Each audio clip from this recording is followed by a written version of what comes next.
como dice el Señor, pocos son los escogidos, ¿verdad? Qué bueno. Yo creo que esta va a ser una charla bastante, quiero que sea bastante práctica y que ustedes aprendan un método para tratar de identificar de dónde están saliendo las extrasístoles, porque yo veo, es que son extrasístoles ventriculares, pero es que todas las extrasístoles ventriculares tienen el mismo valor. No lo sé. Entonces, voy a tratar de explicar un método para que ustedes puedan usarlo en su práctica diaria. Voy a tratar de que esto sea lo más práctico posible para que sea de beneficio para ustedes. Vamos a hablar de la repolarización precoz. ¿Por qué hablar de la repolarización precoz? Bueno, porque se comenzó a hablar de 1976, comenzaron a hablarse de esto, se comenzó a ver que había muerte ligada a esto, y en el año 2004 se disparó y todo el mundo está hablando de repolarización precoz en los congresos internacionales. Pero ¿qué cosa es esto? Pues entonces, la repolarización precoz es un patrón en el electrocardiograma en el cual se distingue por elevación del punto J, la presencia de un slurring, es decir, de un ensanchamiento de la parte descendente del QRS y de la elevación del segmento ST. Tiene varias características. Uno es el síndrome J, que es el que está ligado a muerte, y otro es la repolarización precoz por sí misma. Y nosotros tenemos la obligación de dilucidar entre cuál es cuál. Si solamente una repolarización precoz como tal, o tiene posibilidad de que este paciente que tiene enfrente se muera, aunque lo vea sano. Entonces, la onda J o punto J elevado se ha representado en el electrocardiograma de los animales y de los humanos desde 1930. Desde ahí comenzó a verse y fue escrita por primera vez por un doctor Thomas Sewski, que el apellido es raro, ¿verdad? En 1938, y lo vio de forma accidental en un paciente que le llegó congelado a la consulta de él en una emergencia.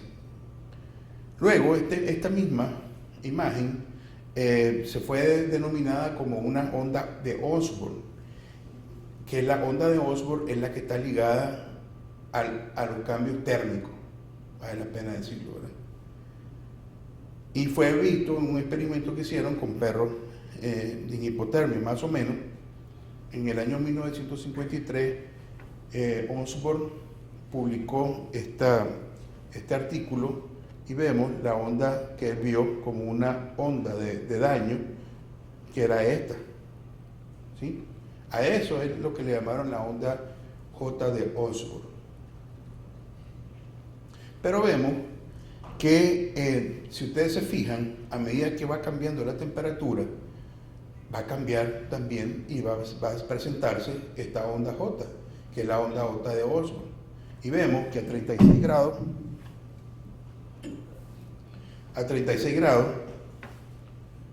vemos que no hay. Bajamos al mismo paciente a 31 grados y aparece ya la primera onda, y luego a 28 grados se hace más prominente. Y a medida que va siendo más baja la temperatura, va a provocar la arritmia que no queremos, ¿verdad? La prevalencia por sexo es más frecuente, si ustedes se fijan, en hombres, por alguna razón, no se sabe todavía por qué es más frecuente en hombres, pero se presenta más frecuentemente en pacientes jóvenes. Y por eso es que es una causa de muerte súbita en gente joven. Entonces es muy importante que ustedes lo vean. Cuando yo les muestre los electrocardiogramas, ustedes van a darse cuenta que este patrón eléctrico lo han visto ya, porque es bien frecuente, que es este.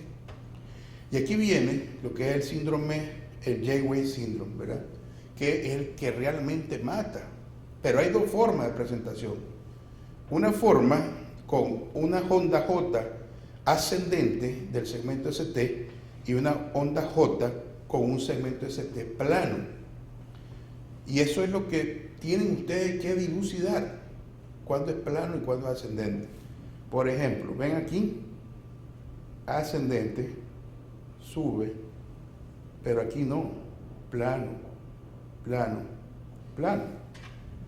El doctor Biskin demostró que los pacientes con onda J plana tienen más probabilidades de morir por muerte súbita, porque hacen fibrilación ventricular, como se lo voy a mostrar más adelantito. Entonces vemos que la supervivencia por una muerte antiarrítmica de estos pacientes, los pacientes que tienen menor la presencia de una onda J, esto no funciona. Vemos en la línea roja, con una repolarización plana, tienen una muerte mucho mayor que la gente que no tiene repolarización o la gente que tiene el segmento ascendente.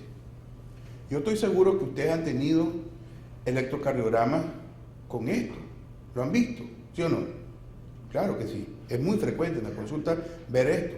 Entonces yo por eso insisto que los electrocardiogramas tienen que estar bien calibrados, ¿verdad? Y yo les voy a demostrar por qué. Vemos que la fibrilación ventricular asociada a este grupo de pacientes es bien alta. Pues son pacientes que tienen corazón estructuralmente sano, pero tienen una fibrilación ventricular idiopática asociada. Y en las diferentes series ya ven cómo se presenta. O sea, puede llegar la gente que tiene un síndrome de J, es decir, el patrón plano, puede llegar hasta un 58% que se le asocie una fibrilación ventricular. Las series varían desde 23 hasta 58, pero 23% es alto, ¿sí o no? Y después nos preguntamos, ¿y por qué se murió este muchacho? No sabemos. Y teníamos ahí un síndrome de J-Wave Syndrome presente. Y esto es lo que hacen. Fíjense bien. Miren aquí. Está la onda J, aquí está, y arranca, taca, taca, taca, taca. Una polimórfica. Aquí viene igual, hay presencia de onda J y arranca. Y aquí vemos más clara, onda J aquí, plano, pausa y arranca. En todos ellos son pacientes que mueren con un síndrome de J con las características que les estoy mostrando. Pero no todo es síndrome de J. Es decir, no todo lo que ustedes vean con ese patrón va a ser un síndrome de J y ustedes lo tienen que analizar.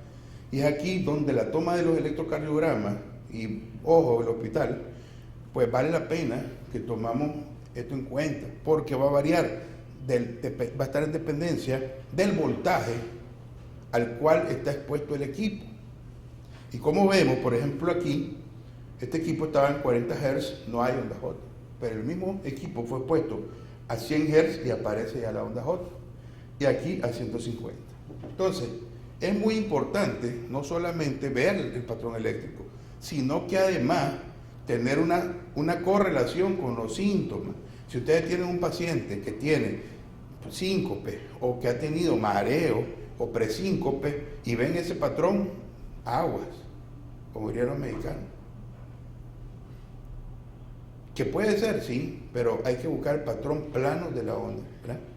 Y obviamente hacer todos los estudios para tratar de dilucidarlo. Entonces, la significancia clínica real de esta enfermedad, que es una enfermedad reciente, pero que mata, el riesgo de fibrilación ventricular en un adulto es de 3 por cada 100.000. El riesgo incrementa a 11 por cada 100.000 si hay onda J presente. Y aumenta más si hay onda J y aplanamiento de ST a 30 por cada 100.000. Entonces, yo creo que sí es cierto que va a ser una entidad rara, pero lo que no se sabe, no se piensa. Entonces yo creo que si ustedes tienen en la presencia de un electro con estas características, vale la pena que ahonden un poco más en este grupo de pacientes. Eso es rapidito lo que quería comentarles de lo que era el síndrome de repolarización precoz. Ahora vamos a ver lo de las extrasistorias ventriculares idiopáticas. El corazón tenemos que aprenderlo, es decir, la parte eléctrica hay que analizarla en el contexto anatómico. Y esta imagen ustedes la tienen que tener en su cabeza para tratar de analizar de dónde está viniendo. Y si ustedes se fijan, ¿verdad? Ahí tenemos el tracto de salida del ventrículo derecho, luego está en relación a la cúspide derecha, ¿sí o no? Vemos que está la válvula tricúspide, la válvula mitral y las valvas de los diferentes de la aorta, ¿verdad? Pero esto, ustedes tienen que pensarlo así.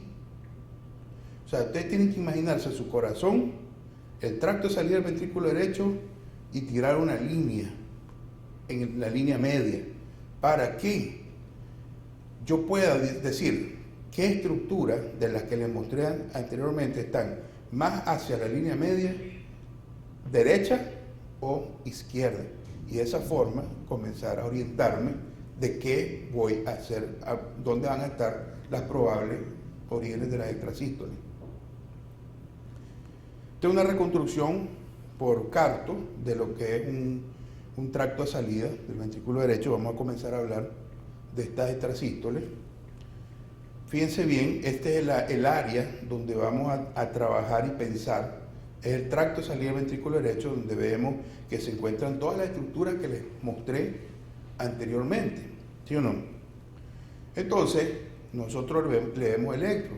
Entonces, lo primero que tenemos que pensar es en nuestro triángulo. Este triángulo es antiguo, no lo ocupamos porque creemos que ya no sirve, pero es muy básico.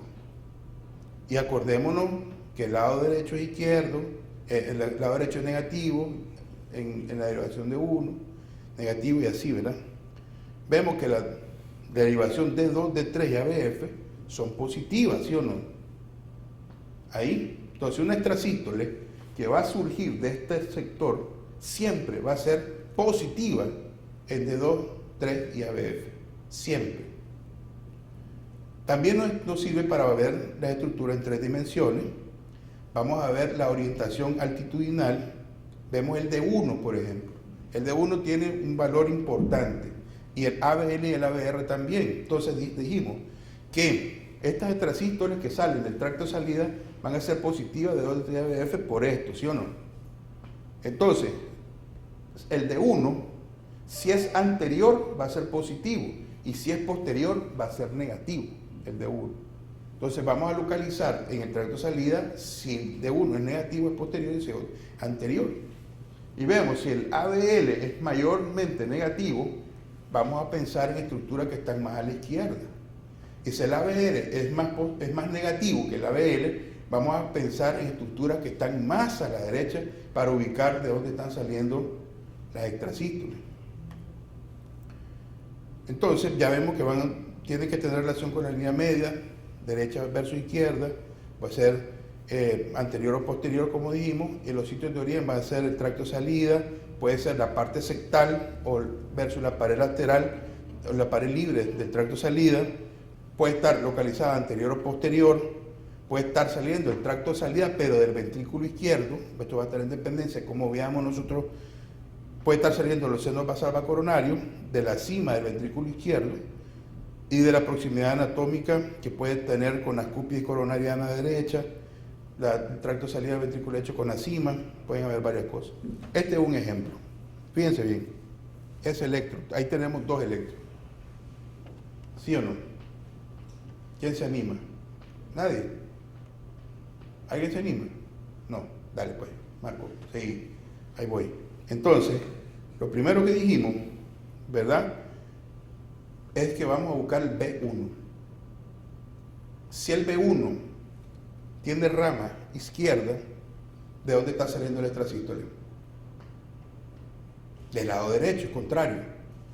Si el B1 es bloqueo de rama izquierda, está saliendo del lado derecho, aparentemente. ¿Sí o no? Muy bien.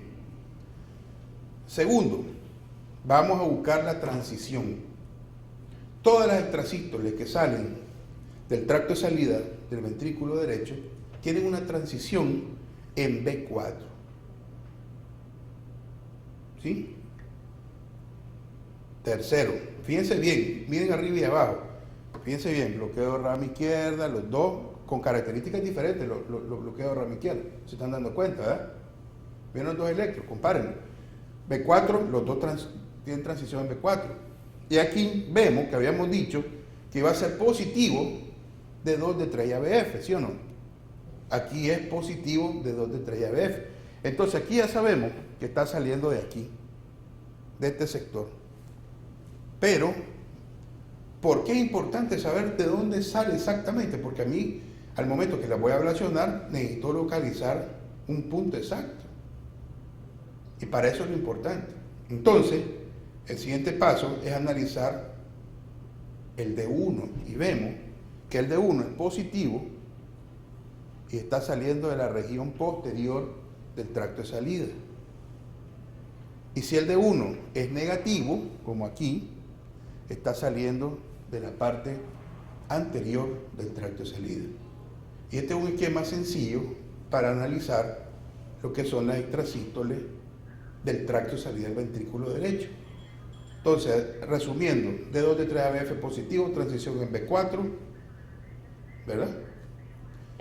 Que tenga el D1 positivo es más bien posterior y D1 negativo es más bien anterior. Esa es la característica de las extrasístoles del tracto de salida del ventrículo derecho, ¿verdad? ¿Qué importancia tiene? Ya la vamos a ver. Estas pueden ser generadores de taquicardias ventriculares. Es muy importante saber de qué estamos hablando. Aquí tenemos otra. Estas son de la cúspide derecha. ¿Y cuál es la característica? Bueno, vamos a ver. D1, igual siempre lo vemos. El D1 es positivo. Vemos que D2 de 3 ABF, D2 de 3 positivo, ¿verdad? Vemos que el ABR es negativo. Y la transición, como se lo había mencionado, no está en B4, está antes de B3. ¿Ya lo vieron? Aquí está. Esta es la transición. Este es el B1, D1, D2, D3, ABR, ABL, ABF, B1, B2, B3. Antes estaba en B4 la transición, ahora comienza casi desde el B2, B3. Entonces, eso me está hablando que está más a la derecha. ¿Sí? Entonces, la característica de este extrasístole va a ser el electrocardiograma positivo de 1, de 2, más que 3. De 2 va a ser más positivo que 3. ¿Sí? Y el ABR es menor que el ABL. Entonces, esto es las características de las extrasístoles que salen de la cúspide coronariana derecha. Y van a tener la característica de tener un bloqueo de rama derecha.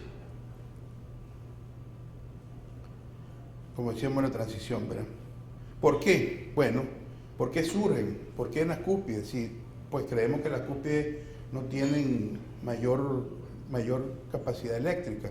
Porque si analizamos desde el punto de vista histológico la cúspide, todo esto es músculo. Y aquí hay músculo. Entonces ellas tienen la capacidad de generar extrasístoles, de generar taquicardias ventriculares que van a surgir de esa área. Entonces es muy importante diagnosticarlo. Entonces vemos que ahí están los cortes histológicos, vemos que hay músculo realmente. Pasa que estamos acostumbrados a ver maquetas, pero esto es lo que realmente pasa.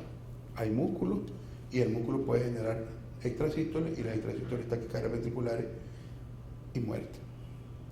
La otra es una extrasístole que surge de la unión, ¿verdad?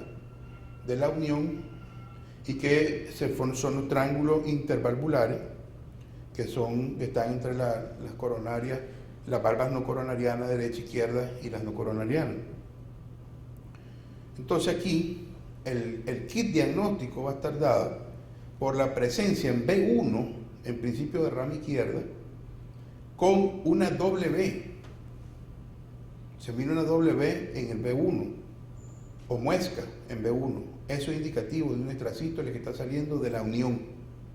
Obviamente, con todas las características que ya tenemos del tracto de salida del ventrículo derecho, todo lo que habíamos hablado. Pero eso es claro, que está saliendo de la unión de las dos coronarianas. La presencia de una W en B1. Esto ya son más para mapeo. Y pues, si ustedes se fijan en la localización del catéter cuando se hizo la ablación, que está aquí. Esto es un mecanismo de ultrasonido intracardíaco y se posiciona el catéter que está ubicado entre las dos coronarianas, y aquí fue donde fue el punto exitoso de la ablación. Hay arritmias que están saliendo de un lugar que muy poco lo conocemos, y es la cima del ventrículo izquierdo, así se denomina.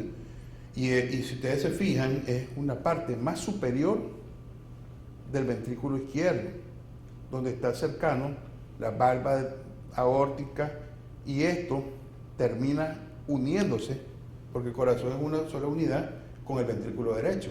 Entonces muchas veces nosotros creemos que son transistores ventriculares que están saliendo del lado derecho, pero realmente son del tracto de salida del ventrículo izquierdo. ¿Y cuál es la característica? Bueno, tenemos D1 negativo, el D2 y el D3 son positivos, ¿verdad? Como un tracto de salida, pero el V1 tiene una imagen de bloqueo de rama derecha, que nos está diciendo que está saliendo del lado izquierdo. Y el ABL es mayormente negativo que el ABR, que también nos está diciendo, entre más negativo esté el ABL, está más a la izquierda. Entre más negativo esté el ABR, está más a la derecha. Entonces, más o menos, entonces se van captando el método. Siempre hay que ver B1, cara inferior, D1 y ABR para saber si está anterior o posterior, si está más derecha, más izquierda, y si está saliendo del tracto de salida o no. Y esto ya es la reconstrucción donde fue hecho la taquicardia. Precisamente en este mes, hace como 2 semanas, la Sociedad Europea sacó un consenso sobre qué hay que hacer sobre las extrasístoles ventriculares, ¿verdad? Y eso es lo que yo quiero comentar. ¿Cuándo ustedes tienen que tratar una extrasístole?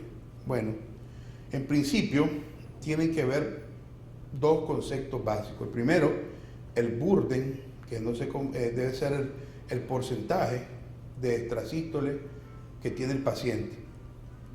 Hay 2 formas de hacerlo.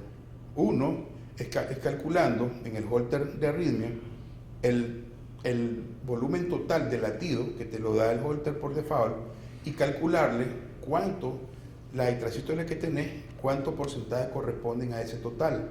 Y si es mayor del 10%, tiene que ser tratada. O algunos hablan, como en este de la sociedad, de mayor de 10.000 extrasístoles por 24 horas. O que tenga daño estructural, es decir, que las extrasístoles hayan provocado ya dilatación del ventrículo. Entonces esas ya son causas para pensar en tratarla, ¿verdad? Todo comienza con la historia y una prueba de esfuerzo. Hay que hacer un electrocardiograma, hay que hacer un eco y hay que hacer un holter ambulatorio, ¿verdad? Y buscar en la familia, porque ya vemos si había tenido antecedentes de muerte súbita o no. Si no hay evidencia, ¿verdad?, de enfermedad estructural cardiovascular, entonces vemos lo que habíamos dicho del burden y tratamos la extrasístole con antiarrítmico, que vale la pena. La localización te va a decir qué tipo de antiarrítmico vas a usar. Si vos estás sospechando que son extrasístoles que salen de los fascículos, por ejemplo, pues a ese extrasístole no le vas a poner un beta bloqueador, sino lo que le vas a poner es un extrasístole, le vas a poner calcio antagonista, verapamil, ¿verdad?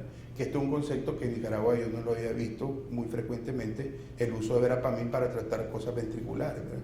Sino que se había dejado más bien para tratar supraventriculares. Pero por eso es muy importante intentar localizarla, para pensar en que si son fasciculares, puedo utilizar un verapamil porque son sensibles. La mayoría de las veces puede ser utilizado el beta bloqueador, la amiodarona puede servir en algunos casos, pero si esa es parte del tratamiento médico, cuando no hay enfermedad estructural. Pero cuando hay enfermedad estructural y vemos que hay una disfunción del ventrículo izquierdo, hay deterioro de la fracción de expulsión, hay dilatación del ventrículo, ¿verdad? Hay que tratar las extrasístoles. Y aquí hay que ser un poco más agresivo y pensar en la ablación de las extrasístoles, porque eso sucede. ¿Y qué ventaja me da ablacionarla si ya está dañado? dicen ustedes, ¿no? Bueno, porque sobre todo en mujeres, cuando se ablaciona las extrasístoles, este daño revierte totalmente. Revierte el deterioro de la fracción de expulsión y revierte la dilatación del ventrículo. Entonces, yo creo que esto es lo que yo quería compartir con ustedes sobre un mecanismo o una forma sencilla de hacer diagnóstico. No sé si les pareció sencillo, yo pienso que es más, decir, como más, pues, habituarse, pero sí pensar en esto de esta manera. Muchas gracias.